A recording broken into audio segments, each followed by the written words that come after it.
Gojek diapresiasi pemerintah dorong ekonomi domestik tumbuh lebih cepat. Menteri Koordinator Bidang Perekonomian Airlangga Hartarto mengungkapkan perekonomian nasional saat ini menunjukkan resiliensi atau ketahanan dan terus pulih lebih cepat dengan ditopang perbaikan fundamental ekonomi domestik seperti peningkatan dari sisi konsumsi, investasi, dan ekspor. Selain itu juga didukung potensi besar dari pertumbuhan ekonomi digital dalam 2 tahun terakhir yang salah satunya dilatar belakangi perilaku masyarakat yang semakin contactless. Berdasarkan studi Google Temasek, Bain & Company 2022 menunjukkan ekonomi digital Indonesia di 2022 mencapai 77 miliar US dollar atau tumbuh 22% dari 2021. Indonesia berhasil menjadi pemain utama dalam ekonomi digital ASEAN karena sekitar 40% dari nilai total transaksi ekonomi digital ASEAN berasal dari Indonesia. Selain itu, investasi pada sektor ekonomi digital Indonesia juga tumbuh positif ditunjukkan oleh deal value investasi pada triwulan pertama 2022 sebesar 3 miliar US dollar yang merupakan nilai tertinggi kedua setelah Singapura.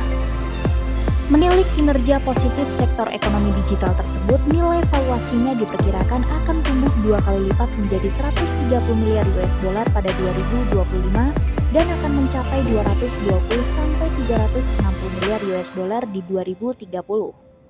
Pencapaian tersebut juga disokong oleh kondisi Indonesia yang mempunyai mayoritas jumlah penduduk berusia produktif, kemudian memiliki lebih dari 2.400 perusahaan startup sehingga menjadi peringkat ke-6 di dunia dengan jumlah startup terbanyak dan juga tingkat penetrasi internet yang sudah mencapai 76,8%.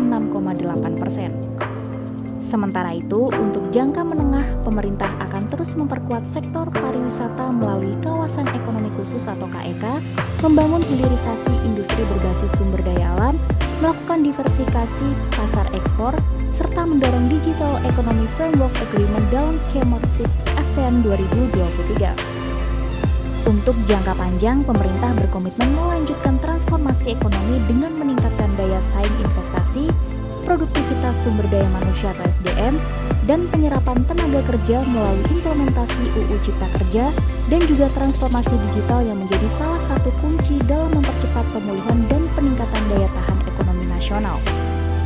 Melalui sinergi dan kolaborasi antara Gojek dan pemerintah, khususnya pada subsektor makanan dan transportasi, akan mampu merealisasikan potensi senilai 39 miliar US dollar pada 2025, tumbuh dengan rata-rata 20% atau CAGR 2022 sampai 2025.